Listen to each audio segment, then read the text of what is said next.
Thank you again, Paul, for your willingness to present at this joint event. Now just a little bit about Paul. Paul earned a PhD in finance from Duke University and a Bachelor's of Science in Finance and Statistics with minors in mathematics and computer science from the University of Pennsylvania. And he is also a CFA charter holder. Paul is a professor of professional practice in finance at the Miami Herbert Business School. He teaches graduate courses in portfolio and risk management for the Student Managed Investment Fund, financial modeling, and mathematics of financial derivatives. His research draws on information from the public markets to provide quantitative insights on future equity and option performance, identifies expected value effects of corporate events, and predicts policy decisions. Paul is also interested in financial applications of machine learning and his research has been covered in posts by the CFA Institute's investor blog, the Harvard Law School Forum on Corporate Governance and Financial Regulation. We are very fortunate to have Paul here today. Without further ado, I'll hand it over to you, Paul. All right, thank you so much for having me, and thank you all for your attendance.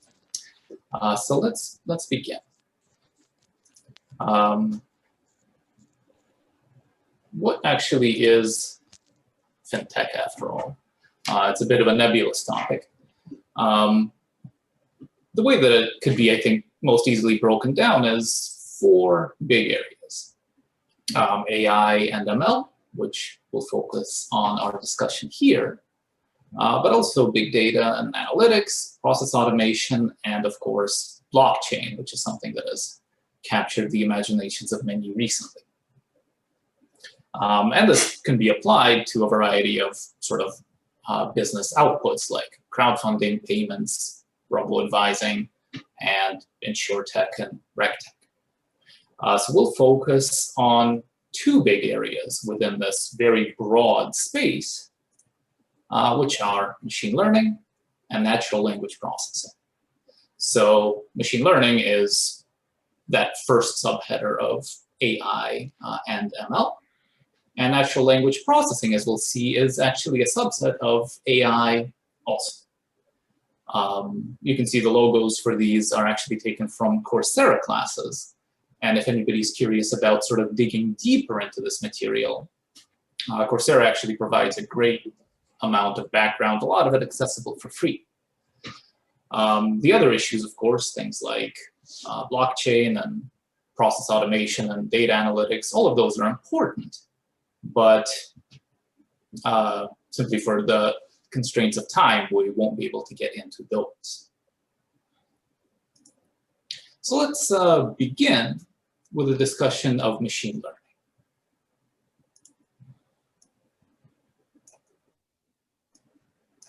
Now, the main question here is, can a computer do a better job of finding a pattern in our data than we could ourselves? So let's consider sort of a really simple example. Let's look at a regression model for returns, something like a single factor APT or a CAPM. You've got your security returns on the left-hand side. You've got your single factor on the right-hand side, and you're estimating a beta. This is something we've all seen before, I'm sure. So is this a machine learning model? What do you all think? Well, the answer is actually yes.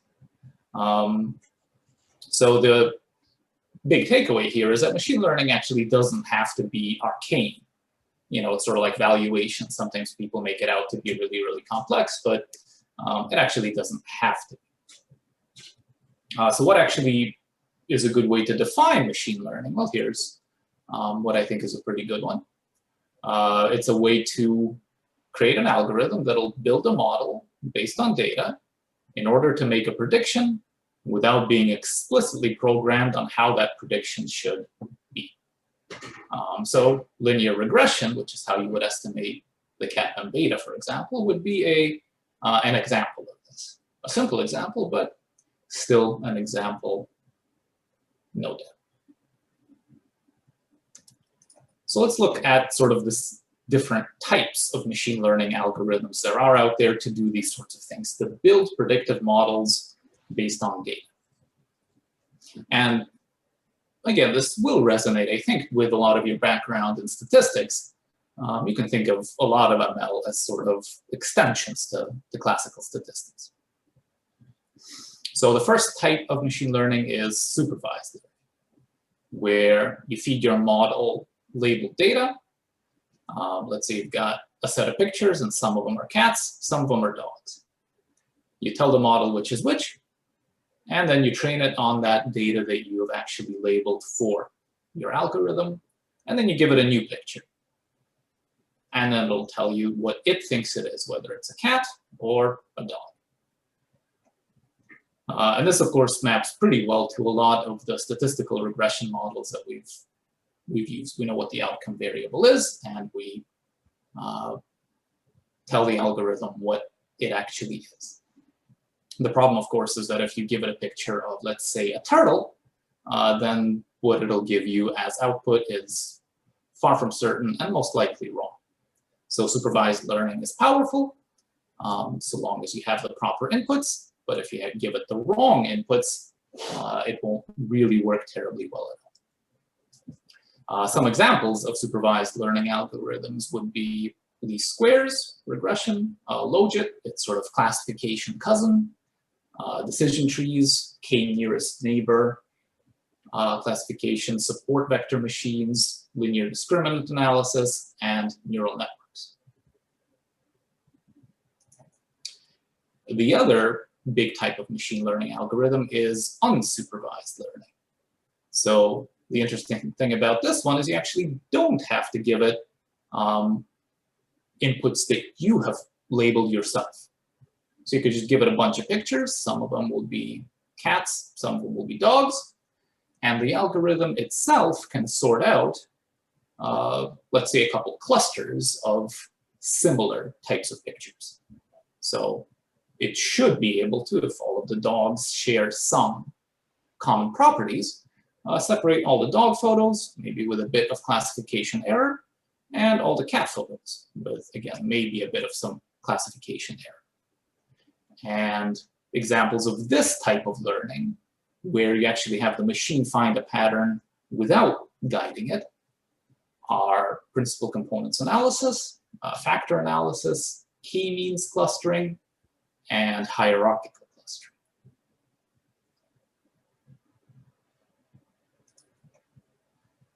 The other big type of machine learning algorithm is reinforcement learning. And in a way, this is perhaps the most exciting type, that is the most different from what we might have seen from statistics, where you actually have sort of a simulated iterative process where you have an agent that picks the optimal action at any point in time, that changes its environment to produce whatever you tell the algorithm the reward to maximize should be.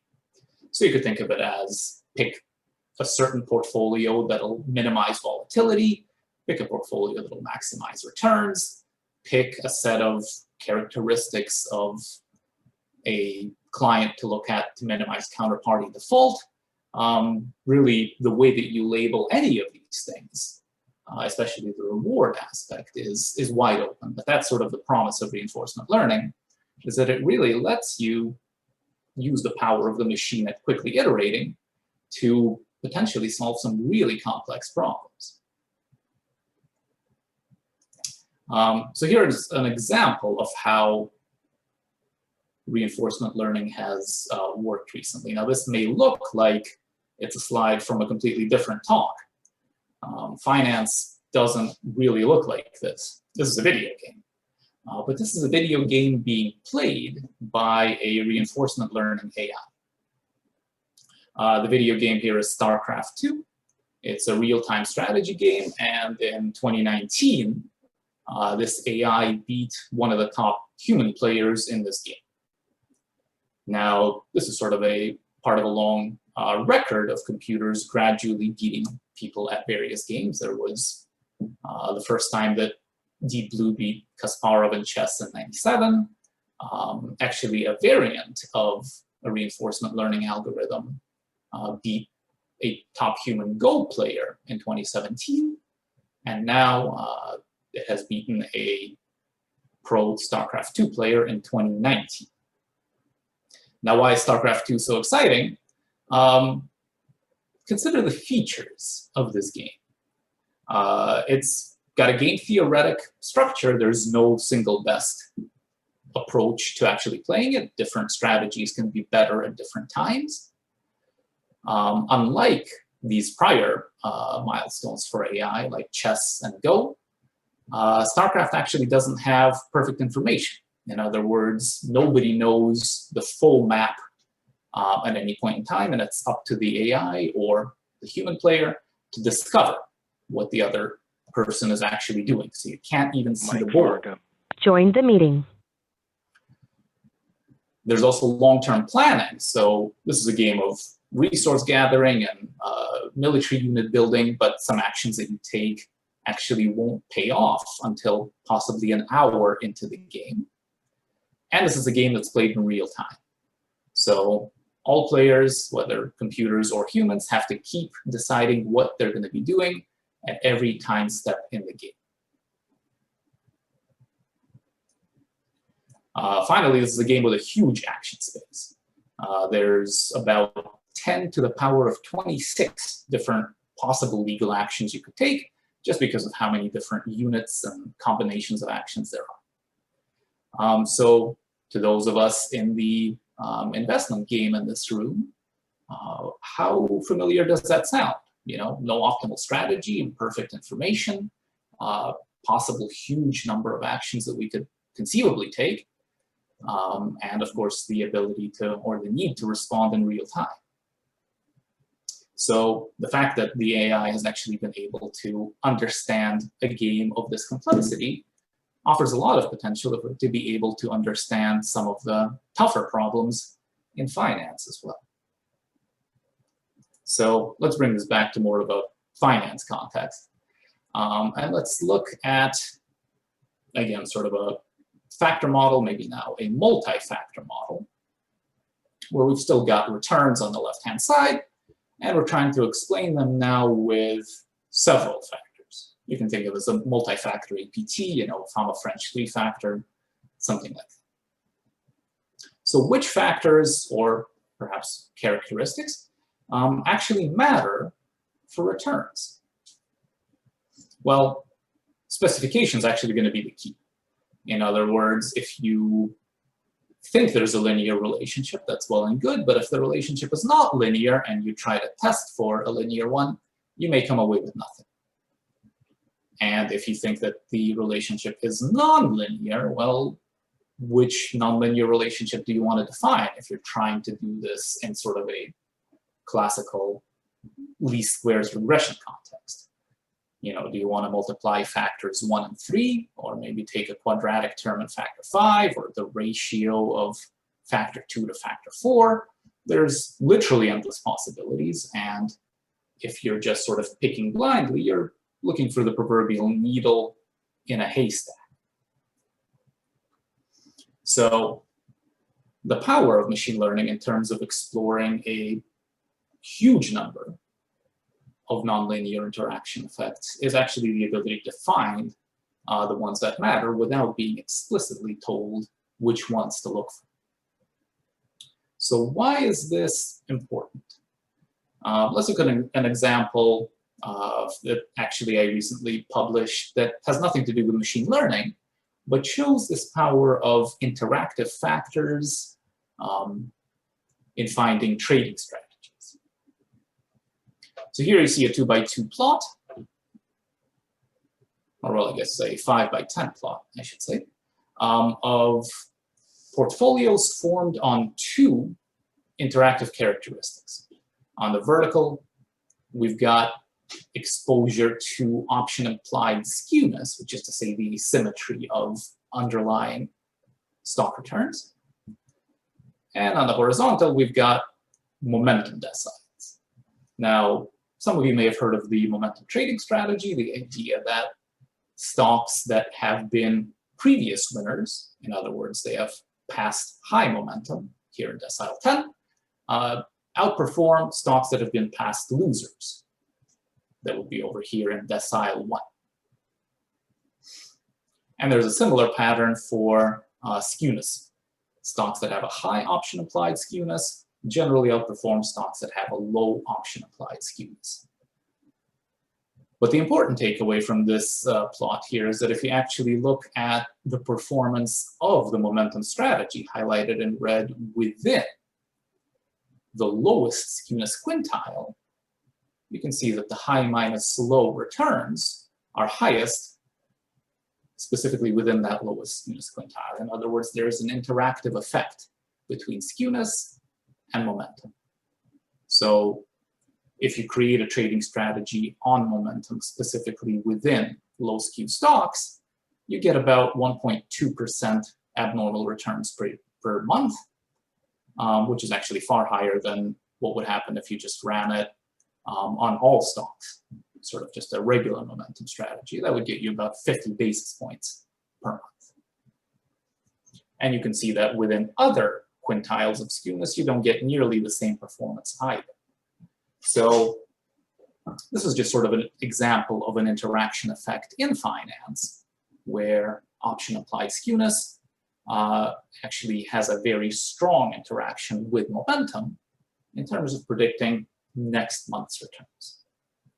Now, the way that we discovered this was through a bit of theory and a bit of intuition, but the idea here is that you could actually use machine learning to discover these sorts of patterns in many other contexts where you might not have a ready guide from theory or intuition. And this is actually something that's being done even now. So these sort of broad specification searches using machine learning for interactive or amplification effects between sort of small sources of alpha. You can view skewness as a small source of alpha and momentum as a small source of alpha, and then their interaction combining to produce big alpha. 1.2% abnormal returns per month is pretty big. And there's actually institutional investors out there that are doing this exact thing. A couple examples would be WorldQuant and Quantopian that is recently folded into Robin. So the potential for ML in finance, or at least one of their big sort of promises, is that it can help researchers uncover these interactions. And remember, this is not just for expected returns. There's many other potential use cases where you have that same sort of importance of possibly nonlinear specifications that really matter for other outcomes, like fraud, default, from fundamentals like earnings prediction. Again, if you don't really know ex ante how to define the specification, linear regression won't necessarily help you. And sort of trying different specifications manually will take far more time than any of us have time for. So the importance of machine learning in this context is that it lets us do better than simply guess. You know, we aren't firing arrows blind. We're actually looking at all the possible interactions, and it finds ones that actually matter. This, of course, comes with the pitfall of overfitting and data mining, and we'll get into that a little bit farther in this talk. So there must be some limitations, right? After all, machine learning is pretty much everywhere in tech, but it is not as widespread yet in finance. And usually when things are a certain way, they're that way for a reason. So what might be some limitations for machine learning in finance? Well, the first one is actually data. So in tech, there's huge data. If you're looking at, for example, automated driving, there's all the pictures of roads that you could ever possibly want. If you're looking at return prediction in finance, there's a pretty healthy, maybe 100-year track record of US stock returns, less so in non-US markets. But if you're looking at other things like fraud or other corporate behavior, that counterparty default might actually restrict you far more, especially if you are a market participant rather than a market maker. In other words, you have only access to your data, not to the entire market's data for, let's say, consumer fraud. So data is a limitation. Stationarity is actually a bigger limitation. Stationarity sort of means that the past looks like the future. And if you think about some of the common use cases in tech, that's generally so. You know, a road is always a road, a cat is always a cat, a robot generally will interact with a physical world that looks much like the physical world that you trained the robot to look at. You won't find a cat with 4 eyes. In finance, the data is actually highly non-stationary. So you've got different economic environments, like, for example, a fairly unprecedented economic environment now. And if you've trained your machine learning algorithm on data from everything up until 2020, it might very well get somewhat confused in a way that's sort of like showing it a 4-eyed cat and then asking it to describe what that is. A related issue is noisy data. Again, sort of the real world is far more regular and far more uniform. It's pretty easy to denoise your real world data, perhaps by building a better camera into your robot. But you can't really denoise financial data as easily because it's, after all, just a numerical representation of a very complex business.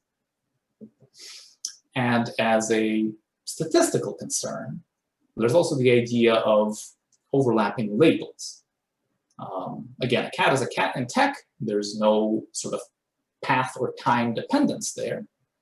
But in finance applications, there often is. So for example, if you have something like the firm's size as reported in the last quarterly filing, well, that's going to be the same quarterly filing that'll cover the next 3 months of observations.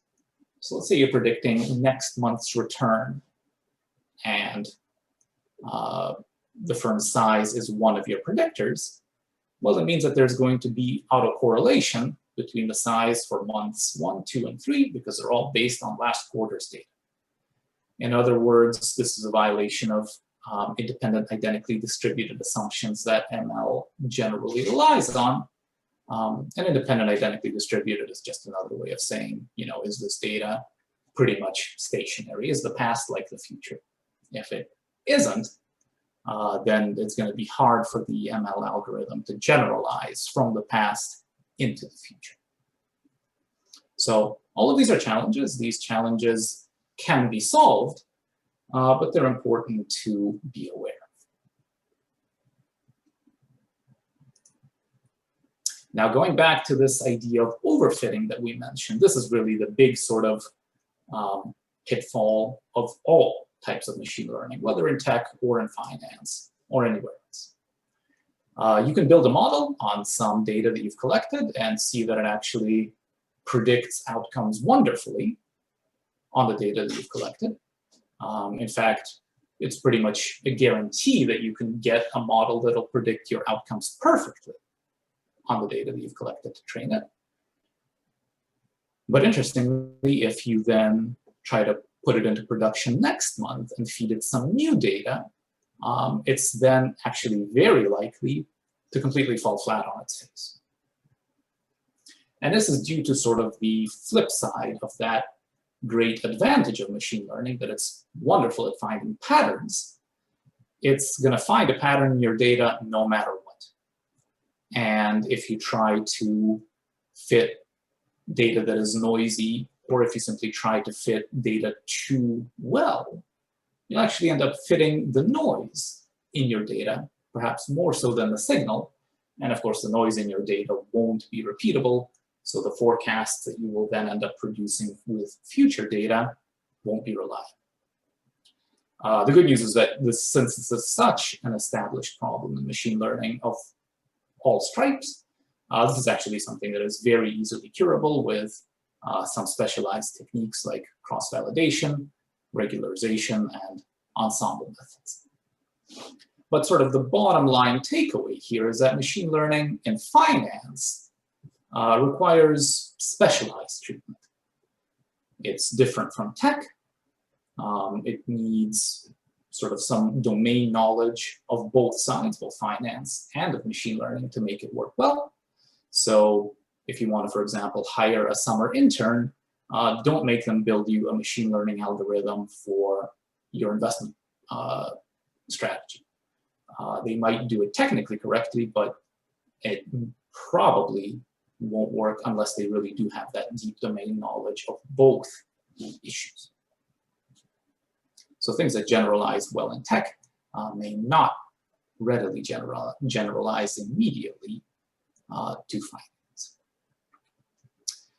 So what are some applications of machine learning in finance? This is these are some projects that are being done by academics, still many of them not even published, that were presented at a machine learning and business conference that I hosted at UMiami.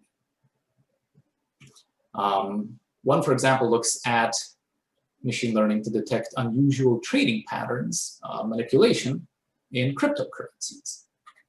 Another looks at neural networks to get a predictor of stock returns.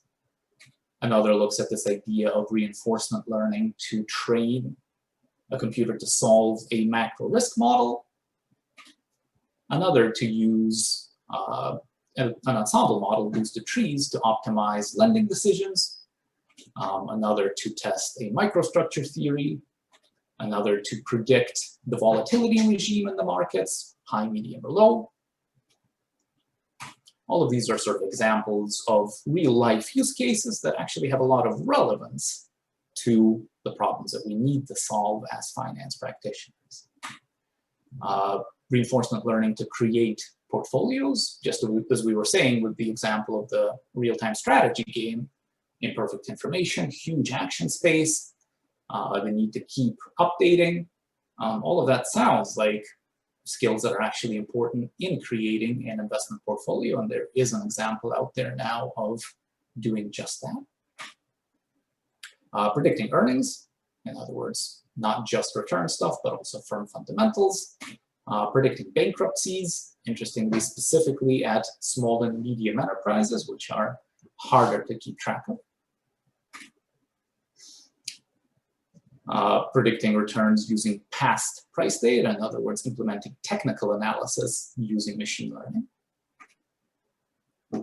And using unsupervised learning to sort of cluster firms into different groups and fitting better models to those groups individually than you could to the entire universe of firms as a whole.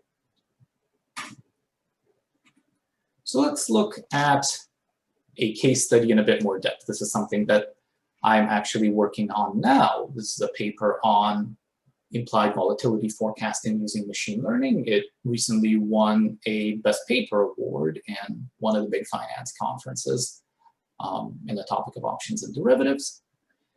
And here what we're asking is, what can machine learning actually tell us about what drives equity volatility? This is something that traders want to know about, and risk managers want to know about, and there's been a lot of sort of classical statistical modeling devoted to this. So what can machine learning tell us? Well, so here's a plot of implied volatilities, in this case the VIX index for the S&P 500, something we've heard quite a bit about recently. But of course, you also have similar levels of implied volatility for individual stocks.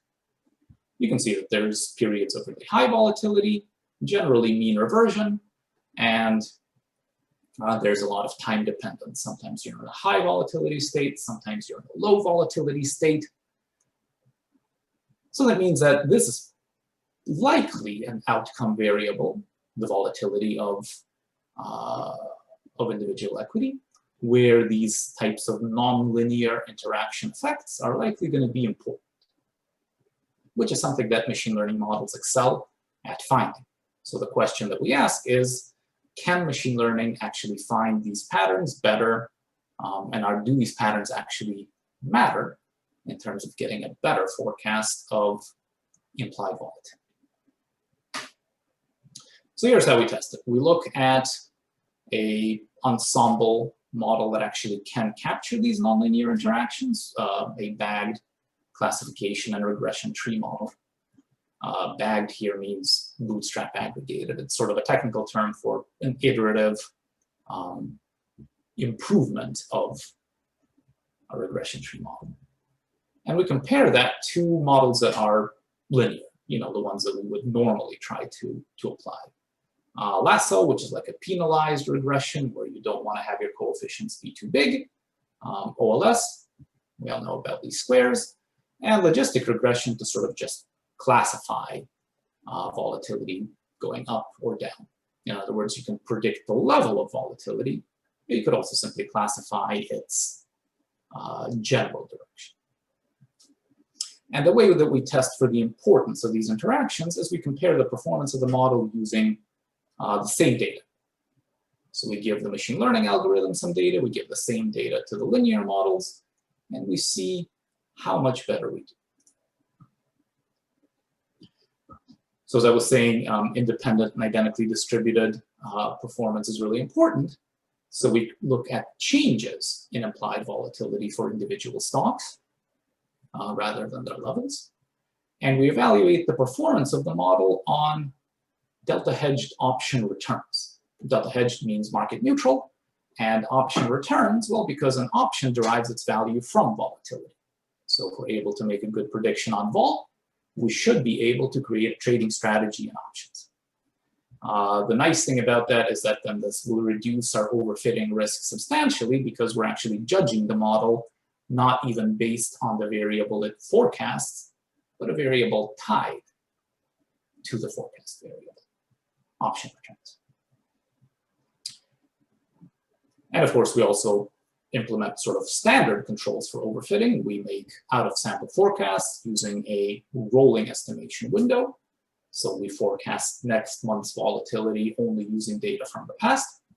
And we also compare that with out-of-sample forecasts we get from cross-validation, where we essentially just chop up our data into chunks, train the model on some of those chunks, and evaluate it on others.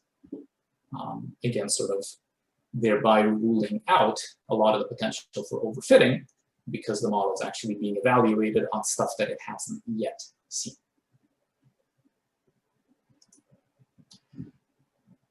We predict volatility with last month's and last year's levels of implied and historical volatility, idiosyncratic and systematic volatility, option implied risk neutral moments for the underlying asset, bid-ask spread, the Greeks, and money. So just sort of volatility and distribution-based parameters. We don't even look at firm fundamentals.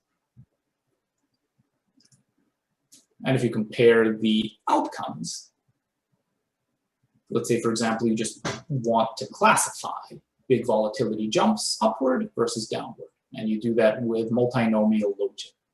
You see that you actually get a trading strategy in delta hedged options that produces abnormal returns, about 76 basis points per month, depending on what you benchmark it to.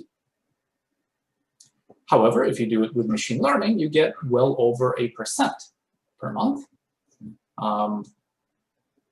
improving your performance by about 30%. Therefore, that means that these interactive effects actually seem to matter quite a lot. The multinomial logit model doesn't capture them. The boosted classification tree does. And that's sort of the promise of machine learning in a way realized. The ability to actually capture things that you didn't even know were there.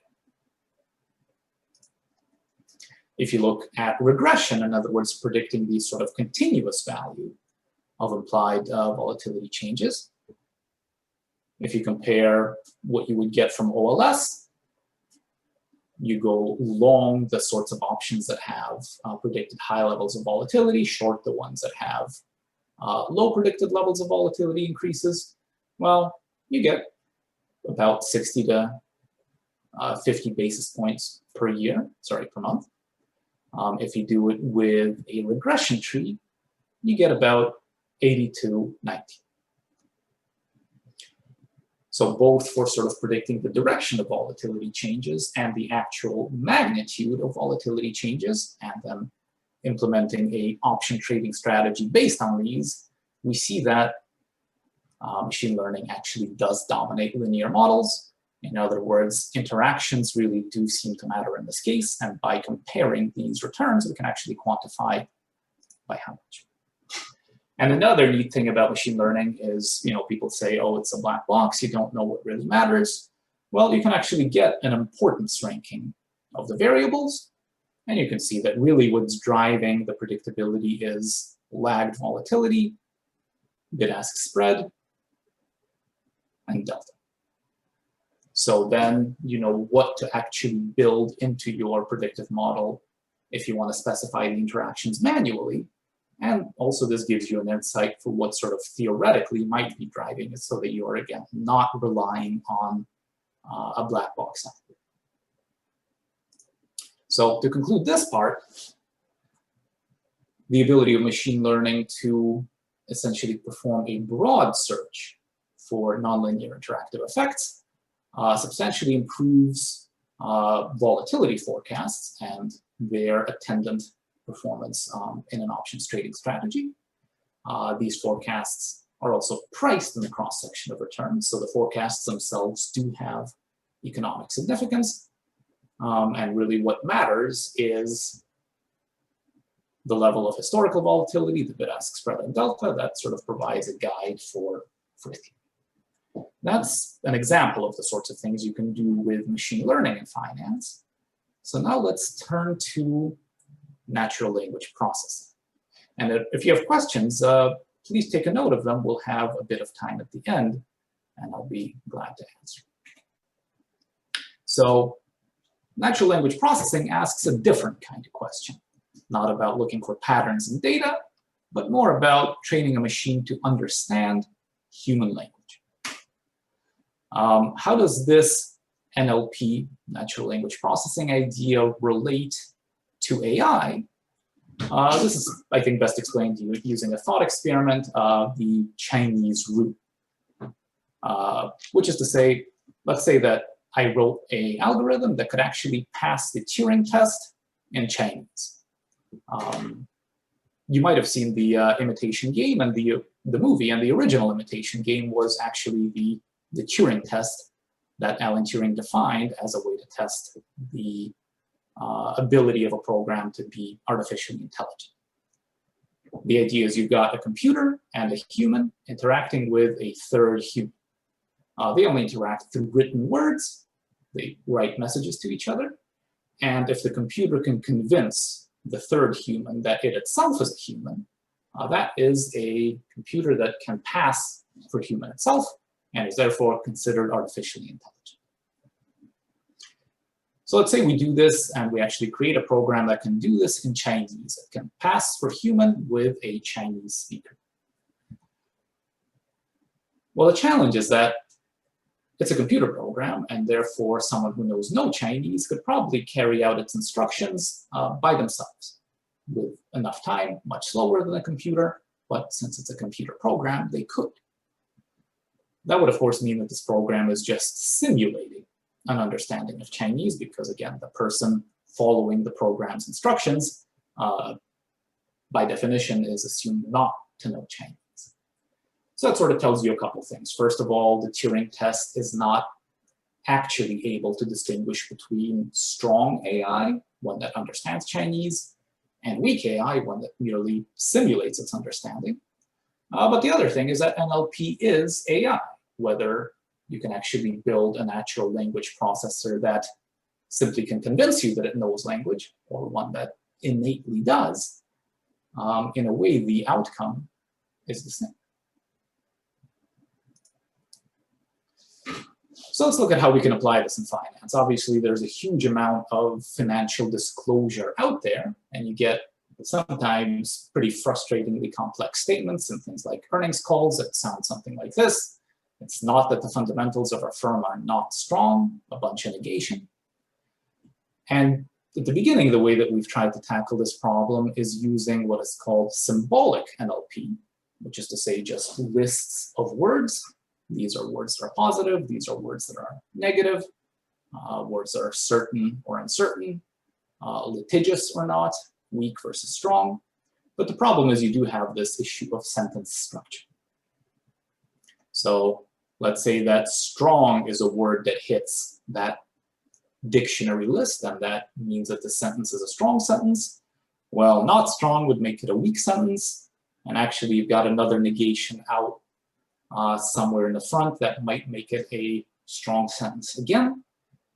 So you can take care of this programmatically, and in a project that I did, we actually ended up having to do that, sort of recursively loop over all the words to make sure we accounted for negation properly.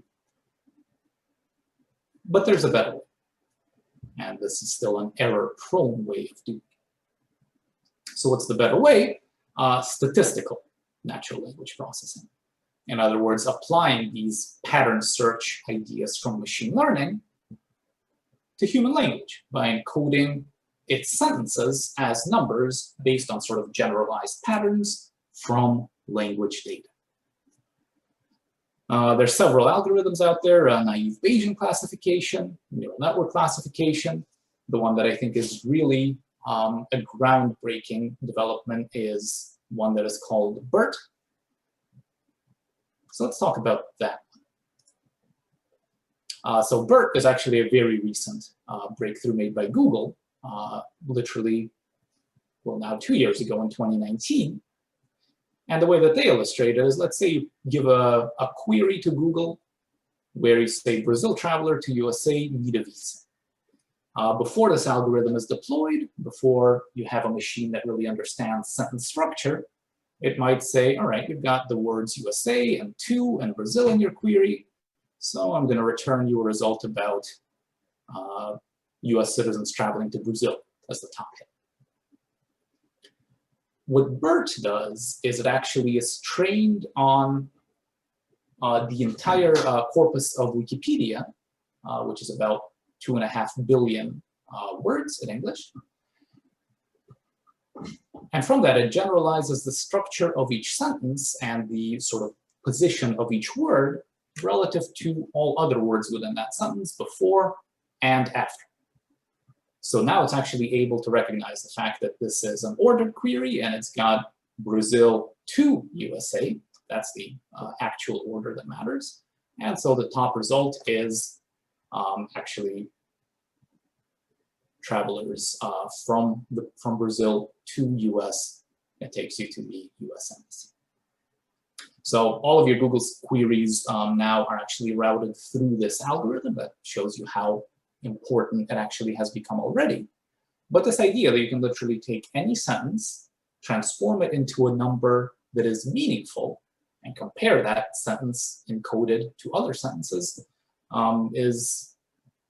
is nothing but a breakthrough in natural language processing. You can use this on any document that you have. And in finance, we have a tremendous amount of documents, and being able to actually understand them the way that a machine would allows a huge amount of inference that we previously didn't have access to. So again, some research highlights from the conference. We can actually use natural language processing to measure the technical sophistication of cryptocurrency white papers, thereby sort of measuring a fundamental value of a cryptocurrency, which is something that has eluded people for the longest time. We can identify peers for cryptocurrencies by looking at which ones are mentioned together in news. We can look at cybersecurity risk by looking at how many times firms mention it as a risk in their disclosures. We can look at what drives FOMC press release market reactions, what words actually matter when they're uttered by Fed representatives. We can look at sentiment, of course. That's sort of one of the big initial goals of NLP, which words are positive, which words are negative. This type of encoding approach through BERT lets you do that much better. You can actually look at what sorts of disclosure or how disclosure changes as shareholder governance gets emphasized or de-emphasized at individual firms. You can look at the sentiment of entire sentences rather than words. And you can even use this approach to predict mutual fund or investment advisor skill by looking at an encoding of the sentences that individual managers put in their shareholder letters and the subsequent performance of that fund. I'll give you a quick overview of another case study from my own research in NLP, where we look at what it can tell us about securities class action lawsuit complexity. The idea being that class action lawsuits are an increasing problem. There's a lot of abusive class action lawsuits out there.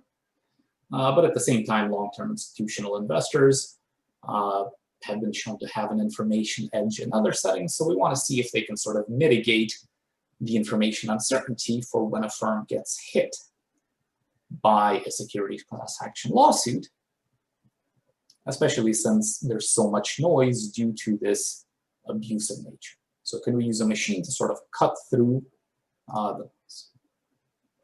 There's a database of securities class action filings at Stanford. So we download the filings in PDF form there. They look something like this. A lot of text and some pictures. And we actually then use a machine to read them and tell us how readable these filings are.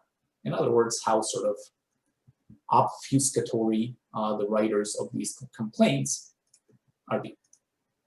You can see that securities class actions are actually a big problem. After 2016, the number of filings has taken off literally in an unprecedented fashion. And so we consider how readable these are as sort of a way to get a sense of how potentially abusive each individual filing is. Because if you want to get somebody to settle, well, just throw a bunch of words at them and hope you intimidate them into compliance. There's a bunch of machine readability scores, but we can use unsupervised learning to actually condense them into one overall readability score using principal components analysis.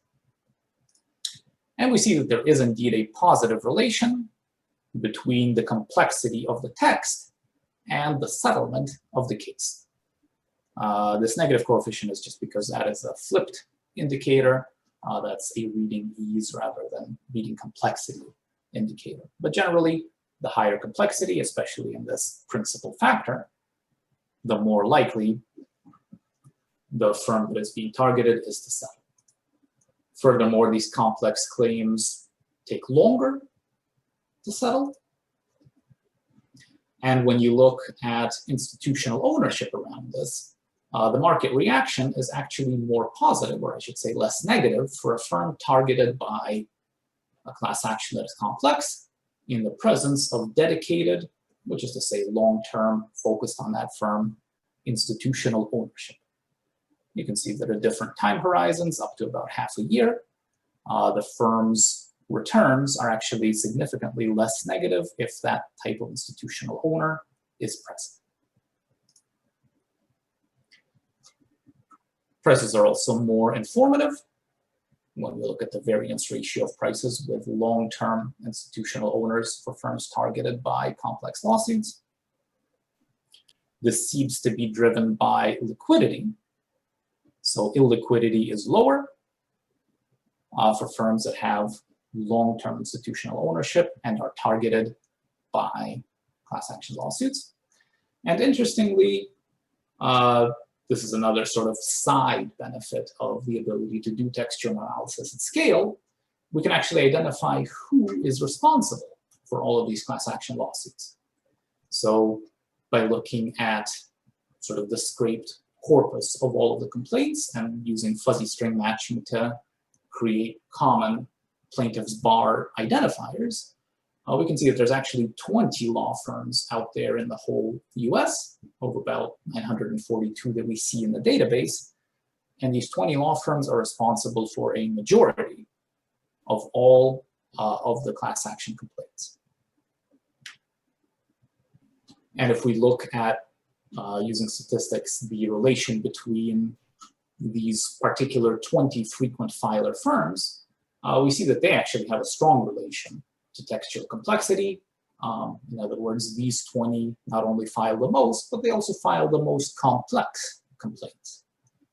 Therefore suggesting that there is actually something to this concern about opportunistic complexity and class action filings. So that's just sort of a case study of what you can do with natural language processing in analyzing a large number of documents. Again, this could be applied to any other context. We all have compliance paperwork. We all have prospectuses. Any kind of document could be analyzed using these techniques. So I've tried to keep the material here factual, but let me just take one slide to pontificate a bit and give you a bit of opinion. The sort of bottom line trend in fintech is that AI is actually already here. Not, a general AI, the sort that people write about in science fiction, but a narrow, practical AI. In other words, we literally now have the technology, and this has now been done, to create a robo-advisor that can understand what you're telling it using natural language processing and learn how to build portfolios using something like reinforcement learning. This is actually within the realm of possibility. So where does that leave us as finance practitioners? Well, what's better than an AI that is good at finance? An AI that is working with a human partner. Depending on your enthusiasm for chess, you might have heard of Centaur chess, which is something that Kasparov took after his defeat by Deep Blue in '97, to instead work on sort of a partnership or a symbiosis between humans and chess-playing AIs, where the two of them actually work on a team to devise better chess-playing strategies. So a team of human plus computer plays another human and another computer. And that tournament first happened in 1998. I think that the same idea can and will be applied to finance in terms of a Centaur sort of human-computer hybrid, and that there will be a meaningful advantage to those who can actually make the partnership work in terms of creating an AI that can work with that particular individual's tasks, and actually understanding how to properly create and collaborate with it. And again, this is trading strategies, corporate fundamentals, various firm-specific outcomes, textual analysis, all of that that is at the heart of a lot of what we do in finance can be done much better with the help of an AI. So how do you start in terms of building this type of partnership? Well, the two primary languages that people are working on AI in finance, or NLP in finance, or ML in finance on, are Python and R. There is a great introductory course on Coursera by Andrew Ng on general machine learning that is actually free for anybody to access. If you didn't get a degree in machine learning, no worries. There's actually, for those of us still sort of working on establishing our credentials, exams that Google or Amazon will give you at a fraction of a university's sticker price. And for the finance-specific context, there's an author that I personally quite like, Marcos Lopez de Prado, who's actually managed large portfolios with the help of AI and has written some papers and books on doing so. So that's my story, and I'm sticking to it. Thanks for listening. If you have some data or questions or ideas about how to apply ML or NLP to finance problems, definitely get in touch. I've got my email, website, LinkedIn, and Twitter appended to the end of this presentation.